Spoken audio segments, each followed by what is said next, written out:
On a stormy night, October 30, 1974, a sense of terror gripped the small town of Sylacauga, Alabama, as the sound of shattering glass and screams echoed through the streets, leaving behind a trail of blood and a haunting question: what drives a person to commit such a heinous crime, and can justice ever truly be served?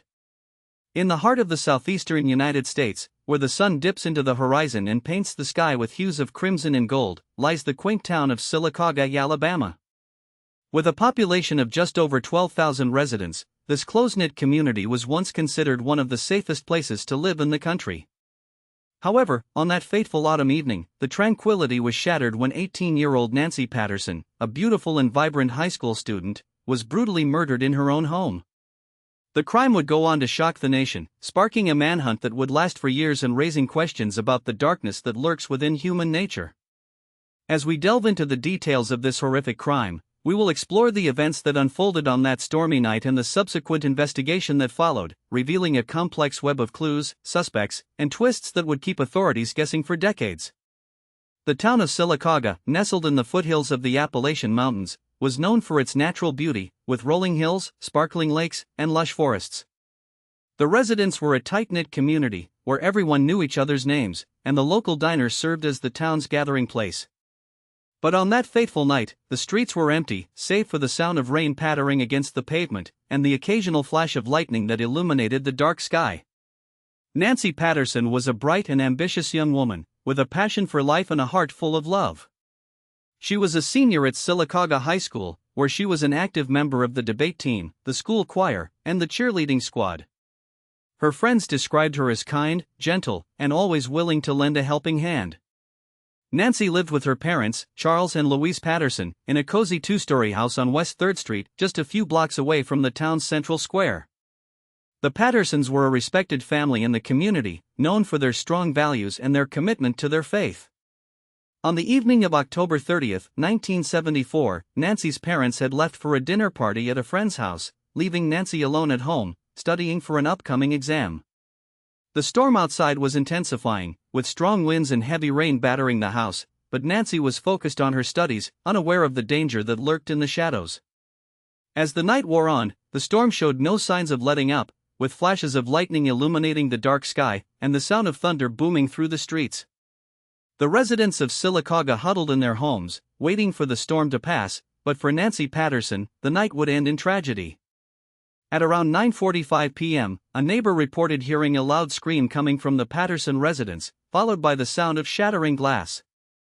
The neighbor, who wished to remain anonymous, immediately called the police, who arrived at the scene just minutes later.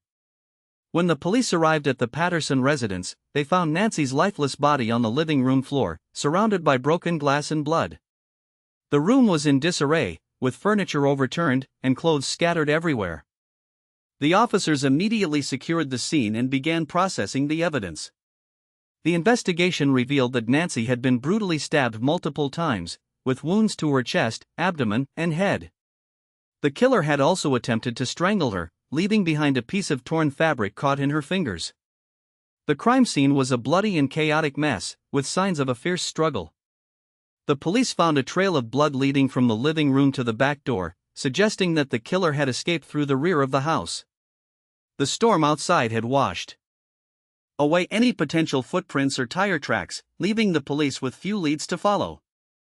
As the police began to process the crime scene, they noticed that the storm had left behind an eerie atmosphere, with the sound of rain pounding against the roof, and the flash of lightning illuminating the dark sky. The officers were met with a gruesome sight, with Nancy's body lying on the floor, surrounded by the chaos of the crime scene. The police immediately began to canvass the neighborhood, talking to witnesses and gathering information.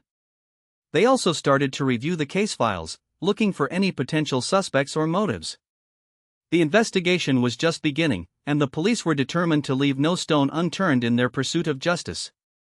The investigation into Nancy Patterson's murder was one of the most extensive in Sylacauga's history. The police collected over 100 pieces of evidence, including fingerprints, hair samples, and bloodstains. They interviewed over 50 witnesses, including friends, family members, and neighbors. The police also conducted a thorough search of the crime scene, looking for any potential clues that may have been missed. The investigation was led by Detective James Smith, a seasoned veteran of the Sylacauga Police Department, who had a reputation for being meticulous and thorough. Detective Smith worked tirelessly, following up on every lead, no matter how small.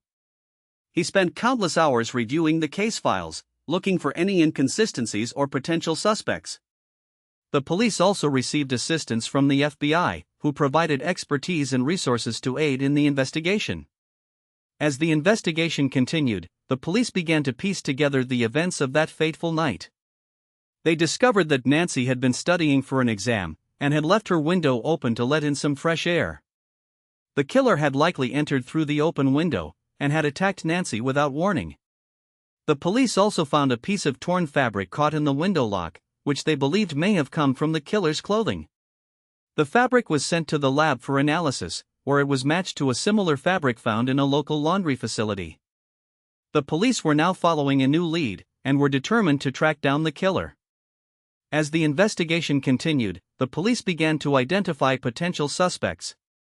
One of the first suspects was a local man named Jimmy Johnson, who had a history of violent behavior. Johnson had been seen in the area on the night of the murder and had a reputation for being aggressive and unpredictable. The police interviewed Johnson, but he had a solid alibi for the time of the murder.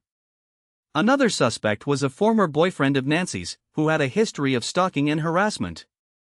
The police interviewed the boyfriend, but he also had a solid alibi and was eventually cleared as a suspect.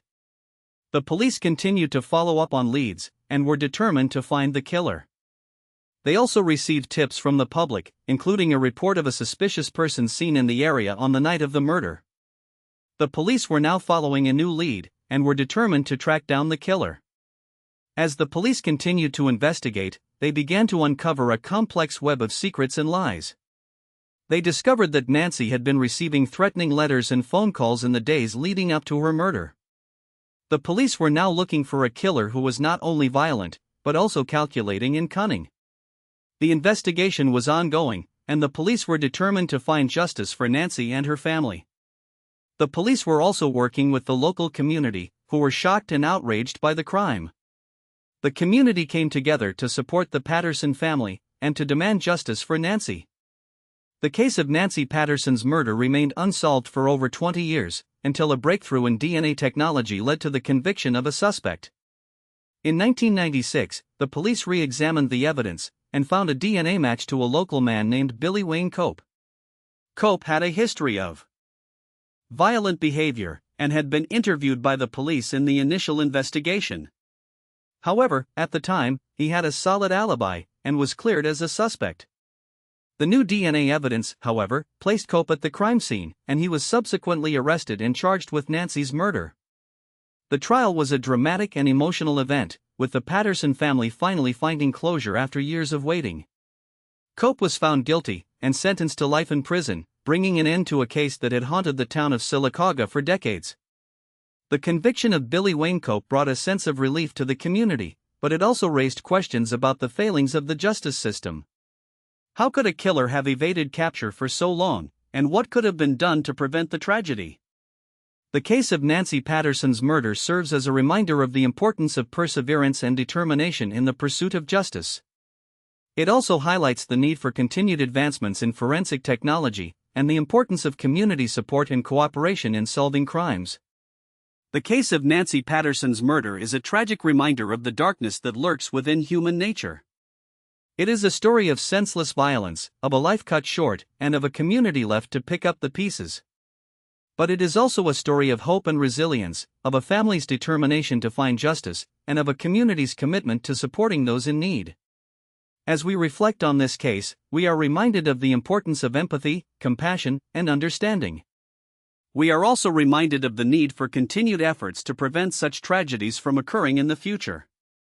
If you would like to learn more about this case, and others like it, be sure to subscribe to our channel, where we will continue to explore the complexities of the human condition, and the darkness that lurks within. Thank you for listening, and we will see you in the next video. Word count, 3087.